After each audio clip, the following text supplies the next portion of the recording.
Eldridge was a small village nestled beside Blackwood Forest. The houses were quaint with thatched roofs and flower boxes bursting with colour. The villagers were friendly and knew everything about each other. In one such cottage lived a young boy named Oliver. He was a curious and adventurous boy, always eager to explore. Oliver loved listening to stories of pirates and hidden treasures. He dreamt of going on grand adventures. One afternoon, a steady rain drummed against the windows. Oliver was bored. He decided to visit his grandfather's attic. The attic was full of old furniture, dusty trunks, and forgotten treasures. Oliver opened a chest tucked beneath a dusty old window. Inside, he found a rolled-up piece of parchment tied with a leather string. It was a map. It looked very old. The parchment was yellowed and the ink was faded. Oliver unfurled the map carefully. It was a map of Blackwood Forest. There were symbols and riddles scattered across it. The map led to a hidden treasure according to a faded inscription at the top. Oliver's heart pounded with excitement. A real treasure map. He couldn't wait to start his adventure. He was determined to find the hidden treasure. The next morning dawned bright and sunny. Oliver packed a backpack with snacks and set off towards Blackwood Forest. He held the treasure map tightly in his hand.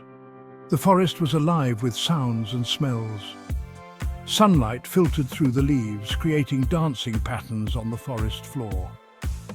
Oliver followed the map, his excitement growing with every step. The first landmark on the map was an old stone well. Oliver found it hidden amongst a cluster of oak trees.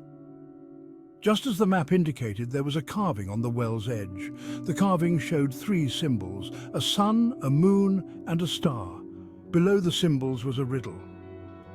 I have no voice, but I can tell you the time. I have no light, but I follow the sun. Oliver frowned, puzzling over the riddle. No voice, but tells time. Follows the sun, he muttered to himself. Suddenly it hit him. A shadow, he exclaimed. The answer to the riddle was a shadow. He noticed the well cast a long shadow in the afternoon sun. The shadow pointed towards a path he hadn't seen before. Section 7. The River's Clue. Oliver followed the path until he reached a gurgling river.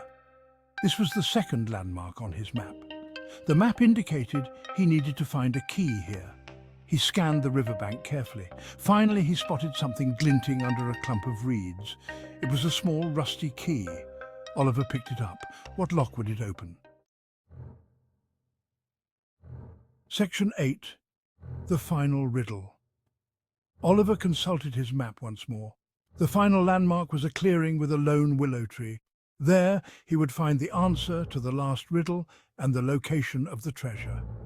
He reached the clearing and stood beneath the willow tree. Carved into its trunk was the final riddle.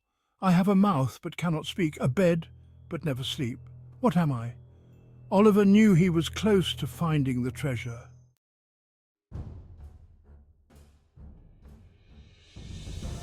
Section 9. A discovery from above. Oliver racked his brain. What had a mouth but couldn't speak, a bed but never slept? He decided to climb the willow tree for a better view of the clearing. From his vantage point, he noticed something unusual. The shape of the clearing resembled the map, and the spot marked X on the map. It was right beneath him. Section 10. The adventure continues. The answer to the riddle, it's the clearing itself, Oliver realized. He scrambled down the tree and began searching the ground where the X was located. Could there really be a treasure buried here? Oliver's heart pounded with anticipation. His adventure had just begun.